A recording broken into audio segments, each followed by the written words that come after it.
Self ഗ്രോത്തിനെ പറ്റി ഞാൻ കുറച്ച് കാര്യം പറഞ്ഞുതരാം. ബുക്കിനൊന്നുമല്ല, I got them from my experience and my epic mistakes. Plan ചെയ്ത പോലെ കാര്യങ്ങൾ നടന്നില്ലെങ്കിൽ ഞാൻ നേരത്തെ പാനിക്കാകുമായിരുന്നു. പിന്നെ റിയലൈസ് ചെയ്തു, ഡെസ്റ്റിനേഷൻ മാറാതിരുന്നാൽ മതി, വേണ്ട സമയത്ത് റൂട്ടൊക്കെ നമുക്ക് മാറ്റി പിടിക്കാം. എന്നെക്കാളും ബെറ്റർ ആയിട്ട് ഒരാളെ കാണുമ്പോൾ ഞാൻ കമ്പയർ ചെയ്യും. I feel like a big failure അപ്പോൾ. പക്ഷേ പിന്നെ ബോധം വെച്ചു, മൈ ജേണി ഈസ് മൈൻ. ഞാനായിട്ടിരിക്കുന്നതാണ് അടിപൊളി. ഫെയിലിയർ എൻ്റെ ലോകാവസാനമായിട്ട് കണ്ട ഒരാളായിരുന്നു ഞാൻ.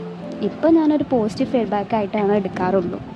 അപ്പോൾ ഡൗൺ ആയിരുന്നെങ്കിൽ ഇപ്പം ഞാൻ അച്ചീവ് ചെയ്ത് ഒന്നും എനിക്ക് കിട്ടില്ലായിരുന്നു. ബൗണ്ടറീസ് കീപ്പ് ചെയ്യുന്നത് എന്തുകൊണ്ടും നല്ലതാണ്. പീപ്പിൾ പ്ലീസർ ആവേണ്ട കാര്യം ഒട്ടുമില്ല. നോ പറയേണ്ടടുത്ത് നമ്മൾ നോ പറയുക തന്നെ വേണം. ആസ് ആൻ എക്സ്ട്രോവേർട്ട് ഒറ്റയ്ക്കിരുന്നത് വാസ് സ്കെയറി ഫോർ മീ. പക്ഷേ ഇപ്പോൾ I actually enjoy my solitude. It's where I meet myself. നമ്മുടെ വീക്ക് ആൻഡ് സ്ട്രോങ് പോയിൻറ്റ്സ് കണ്ടുപിടിക്കാൻ ഭയങ്കര ഹെൽപ്ഫുള്ളായിരിക്കും. സോ അപ്പോൾ ഇത്രയുള്ളൂ. ബൈ.